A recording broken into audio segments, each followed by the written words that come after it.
This podcast is for informational purposes only and is not intended as tax, accounting, financial, or legal advice. Okay, let's go. Welcome, everybody, to the Sandwich Bread Podcast. I'm your host, Tom Kaminsky. On the Sandwich Bread Podcast, we have conversations about life and money for the sandwich generation. And I'm super excited to have on today's featured guest, Scott Leek. Hi, Scott. How are you? I'm great. How you doing, Tom? Good. I'm doing great. Scott, first of all, what is your title? I was toying with that in the prep for the show, but it seems to be growing with each passing day. So what would be your current title for FP transition? I tell people I have the same title as Chandler Bing, so you can call me a transponster. But no, my official title at FP Transitions is Director of Business Development, and I am now also the interim director of our EMS team, our Equity Management Solution Group. So been there for about 5 years. Actually, just had my 5-year anniversary. 5 years. Oh my gosh. Yeah. Time flies. For the sake of transparency for the audience, I worked under Scott for a number of years at TD Ameritrade Institutional, a wonderful company. We both RIP TD Ameritrade and TD Ameritrade Institutional. But Scott was an awesome leader there. And I, for a while, wanted to have Scott on the show because he has a really unique perspective that I think translates really well to a broader audience. He's spent almost 30 years in our space. Is that right? 30? Wasn't it on 30? It's really fun when my teenage daughter's around to tell them I started in the financial services industry in the 1900s. So Scott he invented financial services right. in the 1900s. But he spent 30 years, really around 30 years in the financial advisory space, working at TD Ameritrade, helping launch their advisor services team, counseling hundreds and hundreds of independent financial advisors over those years, probably thousands. And for the sake of the broader audience, they're really, all those independent financial advisors are small business owners. And a lot Absolutely. of them deny that and live their lives accordingly. Some of them are accidental business owners. We can talk Yes. about that a little bit. Love that. Yep. And so Scott had consulted to them for years, decades. And with his latest transition over to FP transition, he's now really narrowly focused on business succession, business valuation, and practice management for independent advisors. Whereas his responsibilities at TD Ameritrade Institutional were more specifically tied to the custody component of the business. And so Scott, like myself, is a certified financial planner, CFP professional, which is a designation I often bring up on this show and hold in high regard. But Scott, also like myself, loves to learn and loves to continue personal growth. And he actually obtained the Certified Exit Planning Advisor designation in addition to his CFP. And I believe you did that after joining FP. Is that correct? Yeah, I just did that beginning of last year, and I got a lot out of that program. I mean, one of the really interesting things I learned from it is there are 8 ways small business owners in the U.S. can exit their businesses. And I would have guessed 2. So Right. there's a lot I got out of that program, and really, how do I play a good role in helping small business owners in this country, specifically in my world of financial services, but how do I help small business owners be intentional about the future, their business, their legacy, and how do they ultimately take care of their family, their clients, and harvest the value of the equity they've built in the business? Yeah. It was a fascinating component. When I sat on your side of the fence, it would be really interesting to see financial advisory practices where the actual value of the business represented a huge chunk of the net worth of the financial planner that owned the business. And their whole career, they spend counseling people on diversification and savings and carefully planning out their future. And then they get to their own retirement and they literally have all their assets in their business that they have to sell. Yeah, it's kind of like working with a doctor who smokes in a way. It's like, wait a minute. You told me not to do this, and now here you are doing it. Awesome. I'm glad to have you on today, Scott. Our audience for this podcast is mostly comprised of sandwich generation individuals, not financial professionals. So we're bringing you on to share more universal truths for the small business owner listeners that might be out there about why you want to consider business succession, business continuity planning. And so with that, you want to dive into today's podcast? Absolutely. Let's do it. Awesome. Okay. So question number 1 for you, Scott. Why should somebody consider putting a business succession or business continuity plan in place? They're a small business owner. They're extremely busy. They might be growing. They might have employees to care for. It's just, why should they even take that step? Well, let's even take a step back from that. And I want to make sure that we're using the same vocabulary for everybody. So on the one hand, there's continuity planning. On the other hand, there's succession planning. And there is a distinction between the two. And different people define them differently. But for the purposes of today's discussion, let's refer to continuity planning as having a plan in place in the event of unintentional exit. Death, disability is usually what happens in those cases. Whereas succession planning, we're generally talking about a planned exit on your own terms. Let's call it retirement. So it's important to have both of those plans. But if you had to say there's one that's vital to any business, it's the continuity plan. And so really what that's doing is putting something in place. And I want to be clear too, a plan needs to be written. So having a verbal agreement with somebody, okay, it's better than nothing. But these things, when we're talking about small businesses that can be worth millions of dollars, you're very likely going to be looking at a court case if you've got things that are not properly documented in written form. So what we want to do is encourage people to have something written in place that simply says, in the event of my death or disability, this is what's going to happen to the business. And so you have a lot of stakeholders in any small business, and we're making sure they're all taken care of. So the owner, first and foremost, is being taken care of, or at least their estate is being taken care of, because you're coming to a predetermined, essentially M&A transaction. So you're agreeing that somebody's going to come in and buy the business and take it over in the event of your death. So your family, your estate is still getting value for what you've built, even though you might not think like, I want to get rid of it now. It has some value even before you get to that end goal. If you had that, you get hit by the proverbial bus, it's something in place that says my family's going to get taken care of for this value. The next thing is you're going to make sure that if there's any employees, that they're taken care of too. So you have somebody comes in who is now owner of the business, like making sure that everyone's going to get their paycheck next Friday.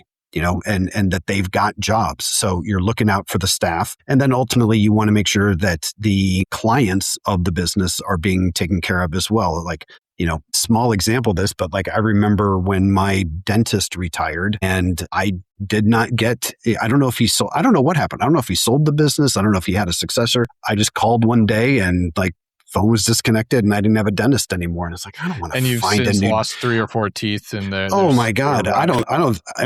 I hate the fact that I have to go and like find a new dentist. So it's a nice kind of last thing you do for your clients of making sure that they're taken care of in the event anything happens to you. And particularly like for someone like you, Tom, who legally has a fiduciary duty to put your client's interest ahead of your own. Yep. That's something that I really tout to our clients in financial services, at least, that if you're a small business owner, you have a fiduciary duty to your clients. And I think making sure that they don't have to go shop for another advisor because something happened to you is part of that duty. Yeah.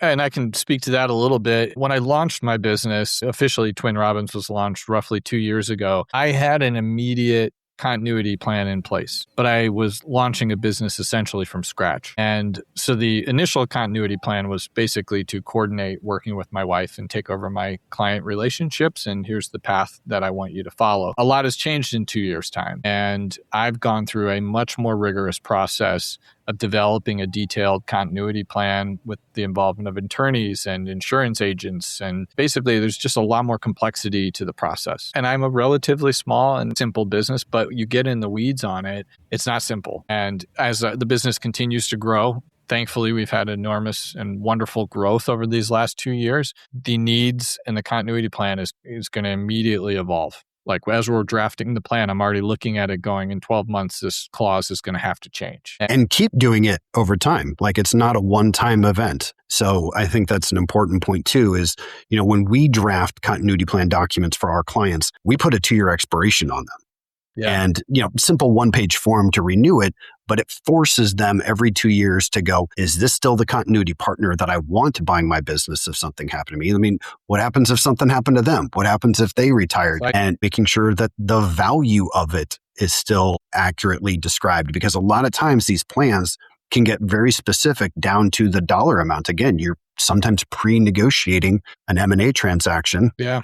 And so you could get very specific. You can say, well, I'm going to buy the business for a multiple of the revenue of the business. So if the business generates $1 million a year in revenue, you can say, well, whatever the revenue was for the trailing 12 months, they're going to buy it for 1.5 times revenue or 2 times revenue or whatever the multiple is that you need to figure out in your industry makes the most sense. Yep. Yeah, it requires flexibility, but specificity at the same time. And that can be very difficult. And I think to your point, renewing at least every 2 years, renewing the whole process, evaluating and reading every document is fairly essential. So right. Now, and in your case, Tom, correct me if I'm wrong, but the person who you have in place or the company you have in place on the other side of your continuity plan, your business is going to be worth 7 figures when you pass away. If, let's just assume you're going to pass away at some point in time. I don't think you're immortal as much as you seem to be. I'm going to fight the good fight. So whenever that moment comes for you, it's a substantial amount of money, and you don't necessarily want to expect that individual or that company to just have that on hand to be able to fork it over to pay your estate. And so one of the nice kind of tricks you can do is that whatever that amount is you've agreed to, the person on the buy side buys a life insurance policy on you, and those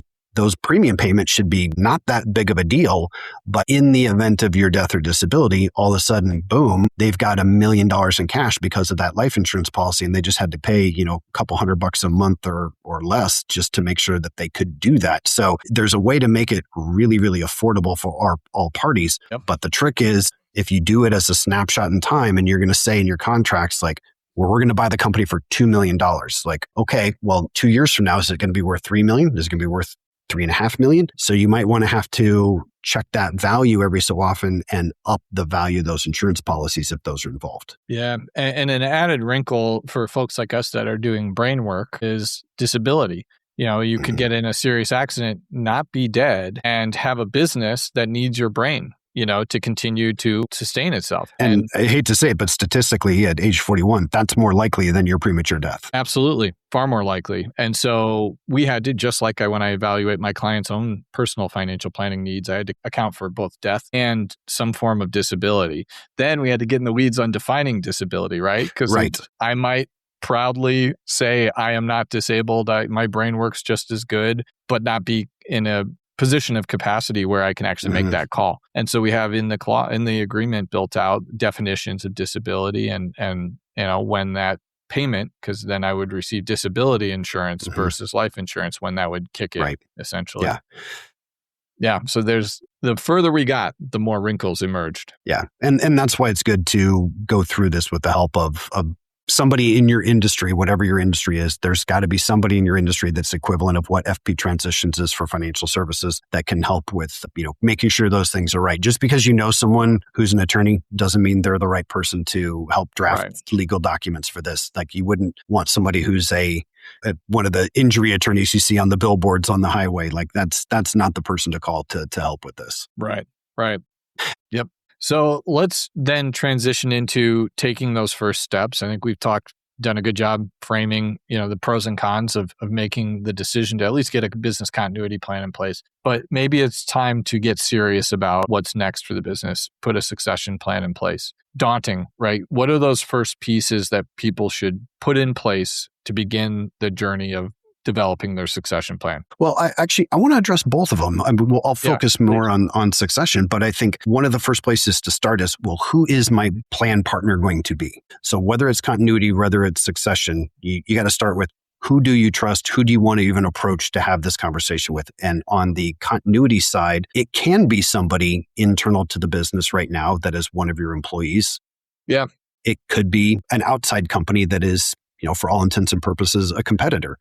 Either one works. And there's pros and cons to each, and we could probably do a 2-parter on all of this. But I think if you're thinking long-term succession, building that legacy, the company name, and the way everything's done, the culture survives, it has to be an internal person. And one of the really important things you need to ask yourself before you broach this with that individual is, do they have the will and do they have the skill to be a business owner themselves? One of those can be overcome, one of them cannot. So And that's all the more reason to start early. If they have the will, if they're interested and they're driven to have the roles and responsibilities and the rewards of being an owner, great. You can teach them the skills. Again, the earlier you start, the more you can train them up and help them understand, even if they only own 5 or 10% of the company, what does it mean to be an owner? What are these responsibilities we have to do now? How is this so different than just being an employee? How do we work as partners? Now, the nice thing is, if you're the primary owner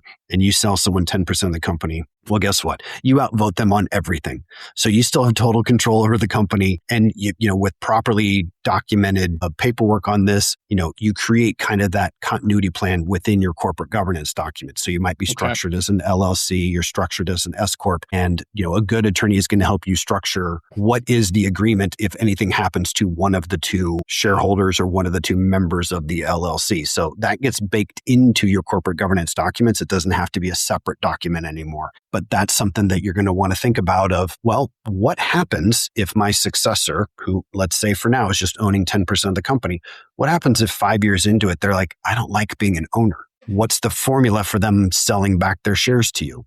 Can they sell them to anyone they want? Do they have to sell it back to you? Those are all the types of things that a good attorney, like someone who kind of specializes in labor law and corporations, that's someone who's going to help you figure out what are all the right terms and conditions to put in those documents. But again, start early, identify who's a really good fit. If they don't have the will, that's not something you can change. If they don't have the skill, that's something that you can coach them up and get them to be just like you. Just because they're not seemingly an entrepreneur right off the bat, well, you might not have been at the same age either. And you don't have to replace yourself. You can replace yourself in multitudes. So we really recommend people bring in multiple new owners, particularly as the business is getting really valuable.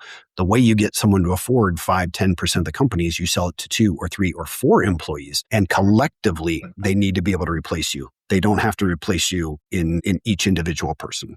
Awesome. Really good. Okay. This is awesome stuff. We'll obviously link in the show notes to everything we've discussed and kind of frame these ideas up and put them in a couple of actionable steps for you guys, the listeners. Let's talk for a few minutes before we wrap about pitfalls. Can you share a few pitfalls that you see when you're consulting to business owners? Let's just pick the top 2 or 3 because this could be. Yeah. I mean, again, the biggest one, I said it early, it has to be written. So a verbal agreement, a handshake, it's not enough. It's better than nothing, but it's not enough. So having it well written, and Tom, you brought up a really, really important point too that I think a lot of people miss is when you're doing something like disability, making sure disability is defined, because you can have that situation. We've had it come up with people that have called us and asked for our help on these things where we've got founder and they have had the second generation owner coming in as well. The second generation is the continuity plan. Owner has a stroke. The second generation owner, we call them G2s. G2 is saying he is not able to continue to serve clients anymore. And the founder's going, yes, I am. Well, how do we determine this? Well, we have clearly defined in our continuity plan, this, and this are the criteria for disability. Does he meet those criteria or not? It is completely objective. There's no subjectivity to it. It could be something as simple as we need 2 doctors to sign off that he's disabled. You find 2 doctors that agree, then okay, you're done. So however you want to define it needs to be defined. That's one of the things that can really end you up in court. Great. All right, cool. What else? What other? Come on, you got to have some more war stories.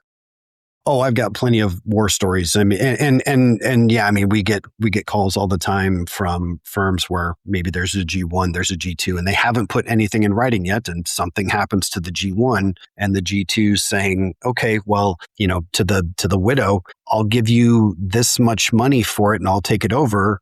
And in our case, in this one particular client case, the widow's like, well, but the valuation said it was worth this. And it's like, well, that's what it was worth when Mike was alive. And it's not worth that because he's not alive anymore. He had way more of the client relationships than I did. We've already lost some clients. I'm not paying you full price for a business when we've already lost some clients. And they went back and forth and back and forth. And what ended up happening, he's like, okay, well, I'm going to go across the street, start my own company, and I'm going to call all these clients that I know, and they're going to go with me instead of whoever you find on the street to buy the company for pennies on the dollar. So again, just really important to you never think it's going to happen to you, but I mean, if you're listening to this, you've hopefully heard enough from Tom about the importance of planning. This is just one more step of planning. Yeah. Yeah. Thank you for sharing that. I mean, I like to, you got the stick and the carrot. That was the stick section of the episode. And the carrot section is awesome because it gives you this lightness and this empowerment. If you proactively address this, it's a really positive thing for your business potentially. Like you said, folks with that bring on new owners thrive in their businesses in many cases. And the alternative path is you pass away and leave a mess for your spouse to hopefully figure out. You've put so much work into this business. It's worth something. Like you deserve to harvest the value of that equity you've created. You deserve this. Awesome. I think we have some great takeaways from the show. First and foremost, start today for any business owner. Really start the journey today. If you haven't already, don't feel anxiety about it and let that anxiety stop you from moving forward. Just start today. Get the process going. I tell that with if you have an old continuity plan, go dust it off. Clean it up. Yep. Spend that time. If it's been a year or 2 years or 3 years, dust it off and make sure it's still current. And then, start by, if you don't have a partner, start identifying those partners internally, externally, take those initial steps and, then work with a qualified individual to build the legal and governance infrastructure, the right type of attorney to help get all that in place, or just partner. And then when it comes to valuations, seek out orgs and professional designations and areas that might align with your niche industry to kind of help with that journey as well. Don't just use, tablecloth, word of mouth multiples that make you feel really good. Seek out reality with an expert in your space. So really good stuff, Scott. I really appreciate your expertise and experience. It's been an amazing asset for this show. I enjoyed it, Tom. Thank you. Thanks so much, Scott. Thank you, everybody, for tuning in to another episode of the Sandwich Bread Podcast, and we'll catch you on the next one. Sandwich Bread Pod is hosted by me, Tom Kaminsky. Huge thank you to Lauren Nose, our executive producer, for making this show happen, and to Andrew Maxon of Celebrator Creative Studios for branding and design. And lastly, to Audionautics for our theme music. Are you someone in the sandwich generation? We'd love to hear from you. Share with us your story, and maybe we'll find a way to work you into our podcast, or simply reference the materials and the experiences you've had. We value that very much. Reach out to us at sandwichbreadpod@twinrobins.com or hello@twinrobins.com. TWINROBINS.com. Thanks so much again for listening. The information discussed in this podcast is only for general explanations and education. It is not specific tax, legal, or investment advice. Before acting on anything you heard here, first consult with your tax, legal, or investment advisor. Past performance of any investment discussed in this show does not guarantee future results. Twin Robins Capital LLC is a registered investment advisor offering advisory services in the states of Missouri, Kansas, Georgia, Indiana, Virginia, and in all other jurisdictions where accepted. Registration does not imply a certain level of skill or training. This is a Twin Robins production. I think we nailed it.